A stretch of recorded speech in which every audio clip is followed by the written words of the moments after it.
People often don't know how to troubleshoot their own 12-volt electrical issues and either need to know someone who knows what they're doing there, pay someone to fix it, or worst case scenario, buy a brand new appliance altogether.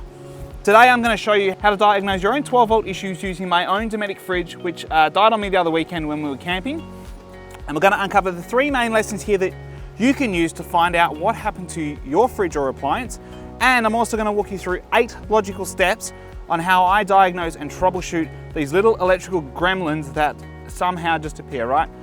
Guys, get yourself a nice cold beverage, strap yourself in, let's get cracking. Righty, so to troubleshoot this, we're going to look at a couple of different things. And the first thing I'm going to do is open the back and get the fridge out. This fridge is a Dometic 95 litre dual zone fridge.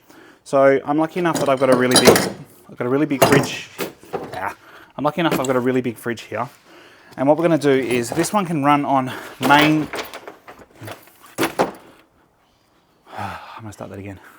All right, so we're just going to pull this fridge out so we can get behind it because it's on a slide. So we'll just pull this one out. And what I'll show you is, I might come in from the gull wing.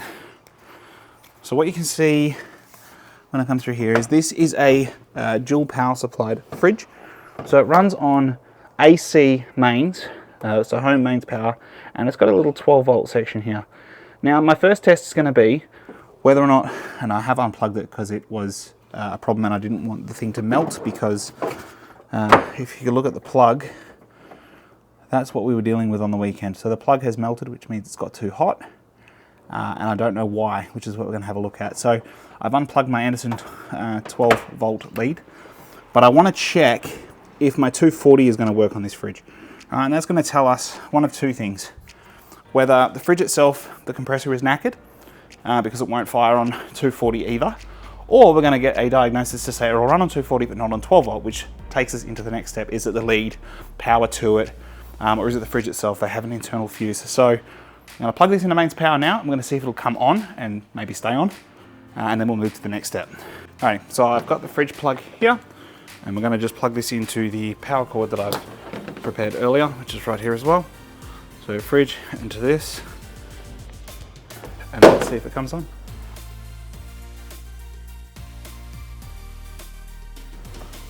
Ah, Shane, you're a wally. When you're doing this kind of stuff, guys, make sure you plugged your power board in and turned it on. I have a good habit of turning all this stuff off at the wall when I'm not here. So I think that might be the problem. I can already hear the fridge on. So power on, extension lead into the AC on the fridge, and she's running.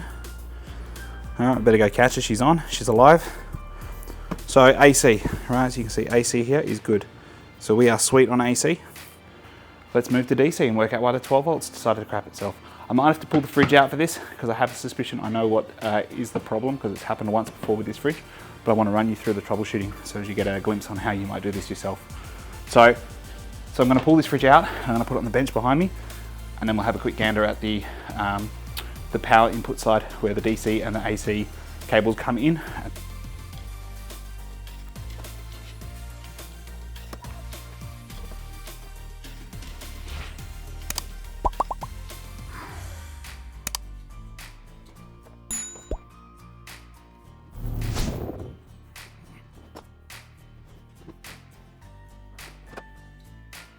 Okay guys, so we're going to have a look at the AC and DC input now.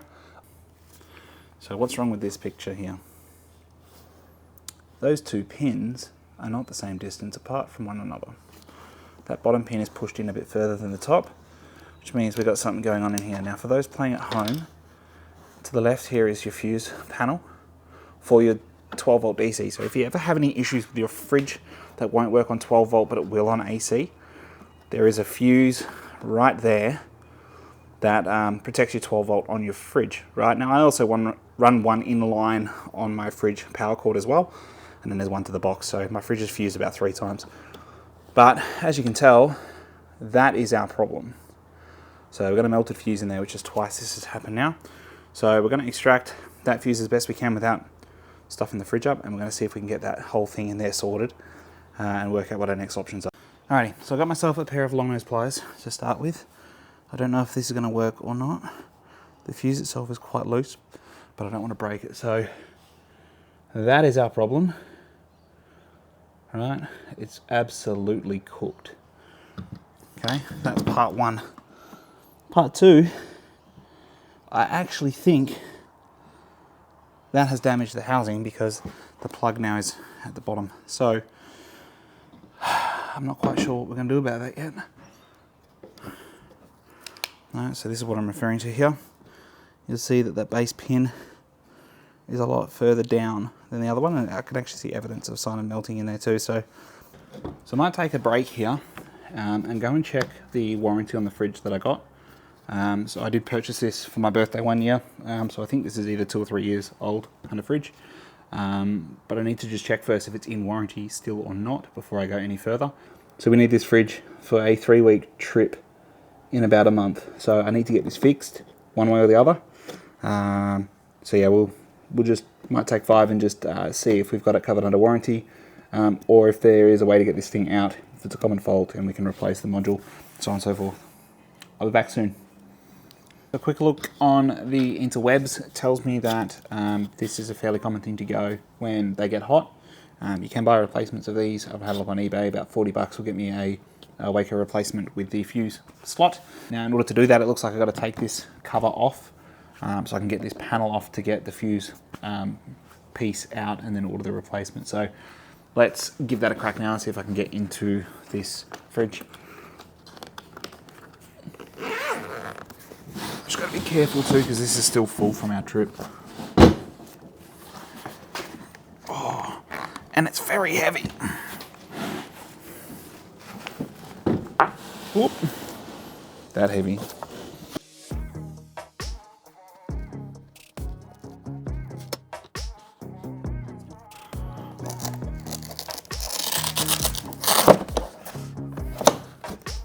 Cool. That's that. So, how does that all go together? Let's just start with these 2 torque screws and see if that panel comes off. And fingers crossed it does. But knowing my luck, things never work that easily. So that's a T20. So we'll just take these 2 T20 screws out.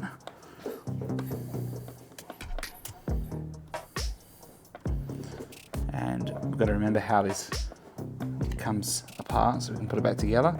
So it's a good thing I'm documenting this for you guys so I can watch this back and put it back together in reverse, right?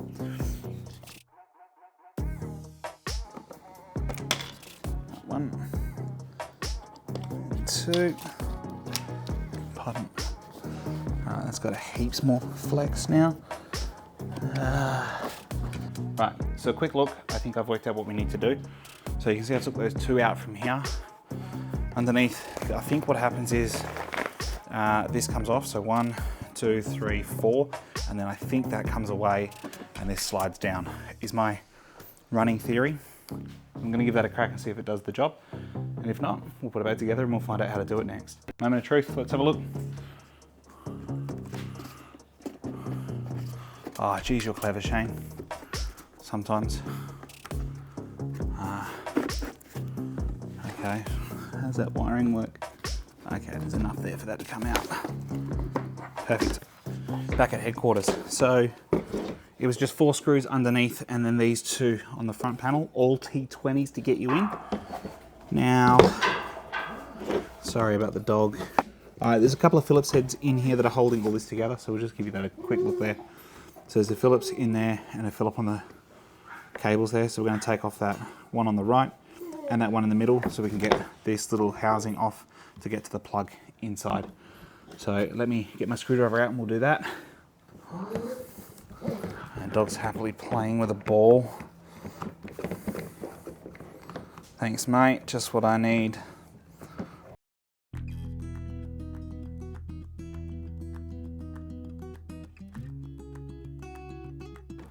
Actually, that one might have melted. That one might have melted some silicone out or something. Okay, well, it's not. I just want to get the plug off.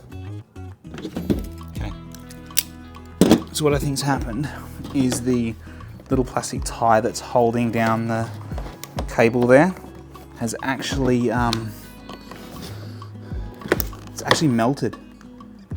Right, so it's I think that's what's holding this in, is the fact that it's melted, right, to the inside. So it wasn't actually anything holding it back, it was just the fact that this plastic tie, it's got that hot in the back here, it's actually melted that in, which is a little scary. So here's what we're working with. All right, there's your DC connector, and that's what I meant. I've just cut that because it was doing nothing important for me at the moment. So I'm going to take this out now. That's the DC component. Oh, that's brittle, as you can just see. There's part of the plastic there that's just come across. So let's get this plug out so we can get a new one ordered and get this thing back together. How is that held in? Oh, mate, look at this. Look at that. That is cooked. Well and truly cooked. Bloody hell. Okay. It looks like that's actually like hardwired on. So if you look at these, they're actually, looks like they're soldered on. Alright, so that positive there, it looks like it's soldered on, and the negative also looks like it's been tacked on too. So I can't get this spade off, so we're just going to cut it.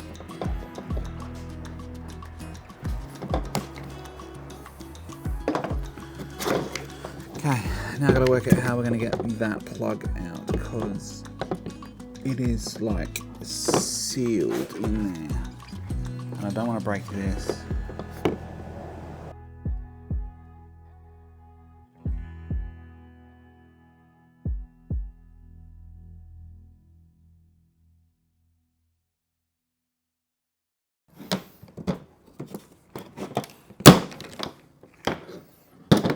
Cool. So this is why it was so hard to get out. It's melted around the fascia of this as well. So by it getting hot, it's actually done quite a fair bit of damage to the plate itself, which made it extremely difficult to replace the actual mechanism. So I need to keep an eye on that from the fridge perspective and make sure that this doesn't happen again. I need to work out why this happened, whether it be a poor connection. It's running a 12 volt Anderson plug anyway, whether or not it was the second zone that we turned on while we were driving, whether or not the ventilation here was blocked and it got hot.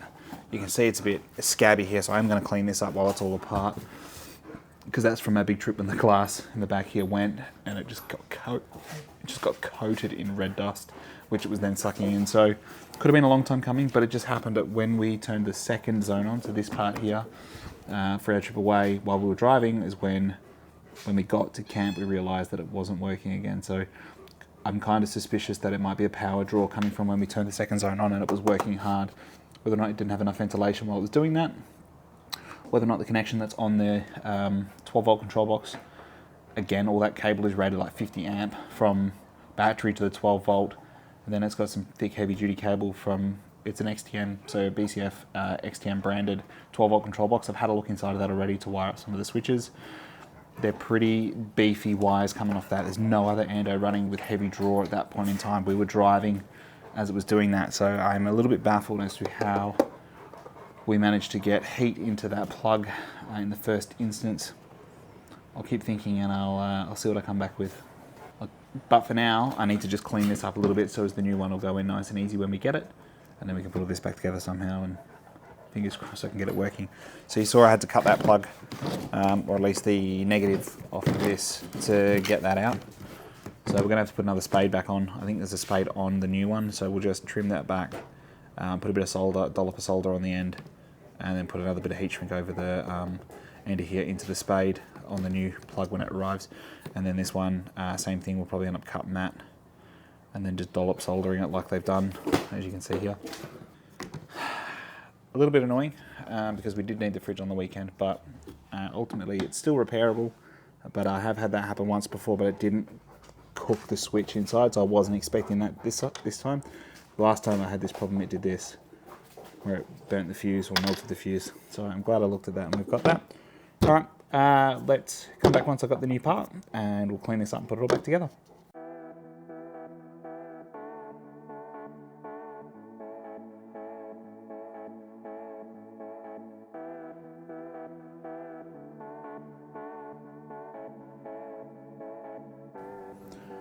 So what was seconds for you was a couple of days for me. So the postman dropped this off this morning. So this is the part that we need to replace the socket that has melted. Now I did some research over the weekend and I know why this happened. So I'm going to drop an explanation into what happened at the end of this video. So hang around if you want to know why this happened, how you can stop it happening to you and never have to deal with this again. We're talking a potential 12-volt car fire here, guys. So just hang around to the end and have a listen to what happened. So for now, we've blown out the, don't even know what you call this. We've blown out the compressor space where the fridge is, which you'll see in a sec. So we're gonna go and strip this one back and get some connectors on here so as we can put this all back together. And then we're gonna just dry fit it and make sure that the socket works before we put the whole lot back together, because I've been there before where you put something back together, test it, doesn't work, and you gotta pull it apart again. So gonna try and learn for that on this one. So let's get into it. Let's put this little socket back into its place and hopefully my fridge isn't cooked and we're good to go.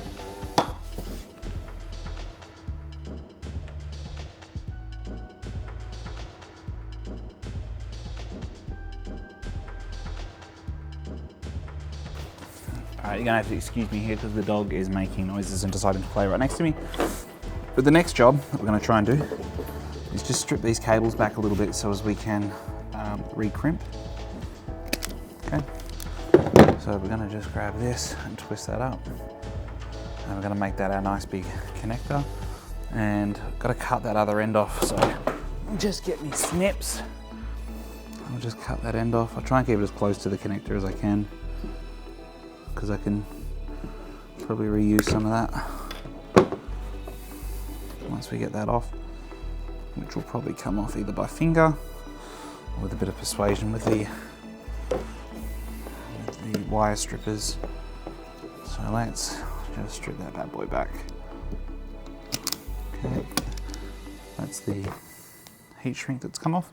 And we are going to try and reheat shrink this as well, just for best practice when we solder this together.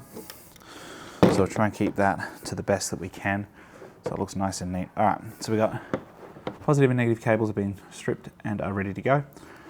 I don't know how I'm going to go with getting a little bit of heat shrink over these. So we'll just get some scissors and cut this to size, like so. And I think we only need a little bit just to cover any sort of contact that might be made. So we'll just slip that over now before we forget. And you can see there's not much left over with that heat shrink. So it's going to be pretty close. Now the next step is, so this one here was the positive. All right, so we're around the wrong way. It needs to be like so. So we've got to get some heat on and just connect that one to there and that one to there. So we just put a dollop of, I might cut these down. I don't think I'm going to be able to get that on. So just trim the heat shrink down a little bit. Like so. So we might just go and get the soldering iron now and plug it in and get it hot. Alright, we're hot now, so we just got to be careful of the noodle walking through, which is the poodle, because she's a bit silly and she has no concept of what this looks like hot. So just a tip for you if you're new to soldering. I am not fantastic, so probably not the best teacher. Get yourself some solder.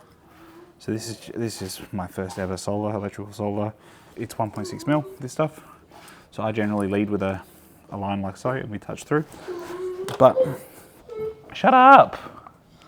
The biggest game change that I had was I had a mate tell me about this stuff, which is called soldering flux.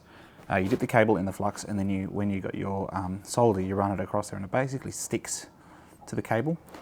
I had never used it before, and honestly, it changes the way you solder. It's not as Yeah, it's still fiddly, like you'll see, it's still quite fiddly, but it could be a hell of a lot worse.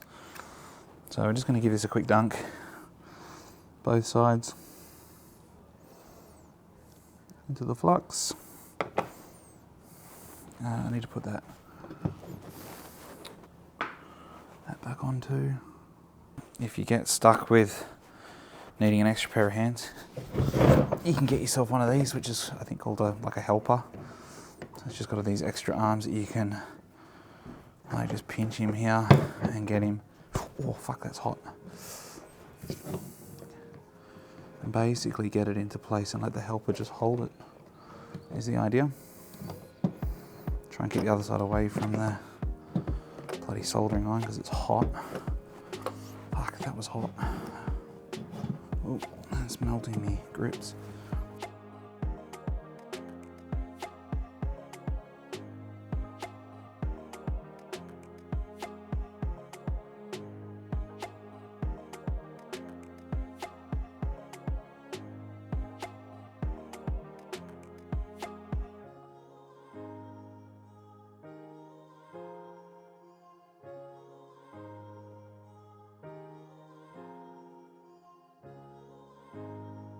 So not gonna lie, it's not my finest work, but that will do us. So we're gonna drop, once that cools down a little bit, we're gonna drop this solder back, the thing over this, to reduce that connection.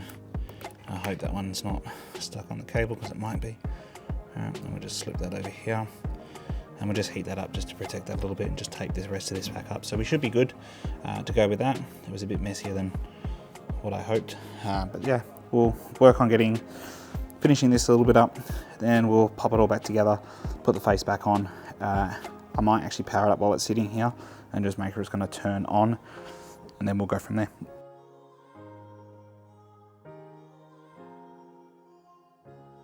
Alrighty, solder's done, and actually we'll just see if I've got my head torch.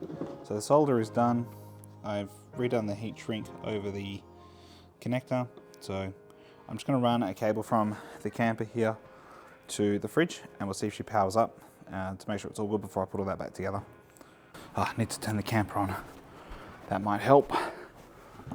So, camper power on. Take the old plug out. Extra light there. So camper's on. Grab that one. Plug the SIGI light in. Now I'm only going to put this on for a minute because this is a cable only rated for 75. So we're going to be at the same position we were before. Fuse, let's put the fuse in. Okay, so we're fused up and let's fingers clear. All right, let's see if we're good. Did she turn on? Hey, we're back in business. Beautiful. All right, I'm going to put all this back together now and unplug this. I can hear the compressor's just kicked in. So let's do that before we get too much draw through it while it draws through 12 volt. Oh, gotta love a good connection. All right, let's put this back together.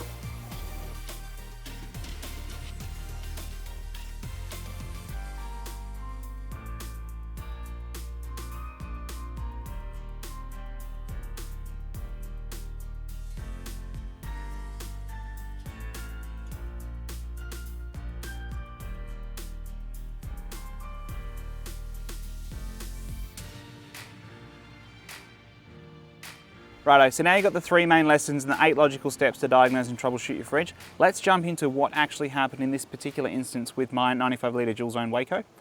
And I'm going to start off by saying that I replaced the OG cable that came with it and I put a Anderson to Waco cable in here, which was a King's cable. I've been running that cable in this car with this fridge for over 12 months and I haven't had a single issue.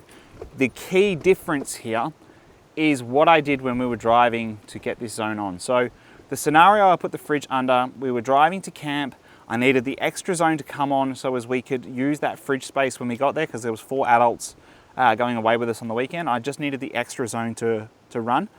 So from the app, in the car, we flicked the zone on and basically forgot about it. 45 minutes later, when we rocked up to camp, went to grab myself a beverage out of the fridge and the fridge was off, which was bizarre because we just turned on the second zone whilst driving and everything looked good.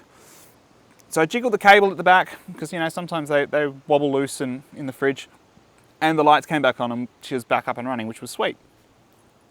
About 15 minutes later, I went back to the fridge for another drink and realized the fridge was off again. And at that point, I realized something wasn't right. And that's when we'd done all the damage. Now, normally what we would do is we would use 240 house mains power to do that instead, to get the fridge to temp. So the 12 volt is just keeping it at temp. It's actually not working too hard. That is a key difference there. The fact that we had the zone come on meant we're now drawing a lot more current through that power cable, which resulted in what you saw before with the lead burnout and the DC socket burnout as well, because it wasn't rated for that current coming through the cable. So how that works is there is a gauge on the cables called an AWG, which is an American wiring gauge, which is the standard unit of measurement used to measure the thickness of the cable and the current carrying capability. That's really hard to say 3 times faster. So the current carrying capability is what makes up that matrix. So the smaller the number, the thicker the wiring is for that cable that's being used. Now, from factory, I checked this myself, the CFX3 95DZ fridge runs a 12 AWG cable from a cigarette lighter into the fridge plug. The cable that I used, which was an aftermarket one from King's, which is also applicable to the King's fridges, My Coolman, Brass Monkeys, Waco, they all use the same plug. They used a 14 AWG cable, which is slightly thinner, right? And this is where the problem happened. The 14 AWG cable had too much current coming through it when we turned the zone on because the fridge wanted more than that. Cable couldn't carry it. Heat, as a result, melted the end of the plug and the fridge socket, causing us the problem. That is what happened. So to recap, check your manufacturer's specification, the book that came with it. Look it up online for your fridge to find out what size cable you need to run your fridge. Odds are it'll probably be a 14 AWG in that sort of range, but your manufacturer will tell you what you need to run that fridge, right? Don't go any lower than that. By lower, I mean higher AWG number because it's the reverse. Make sure you have the right rated cable for your fridge, or you could literally start a 12 volt fire, which is something none of us want to see or experience ourselves. It's that simple, guys. Just check the book, make sure you've got the right cable. Don't be a tight ass like I did, go and buy the proper thing like I had to do twice. That's the end of this one. Thanks for staying.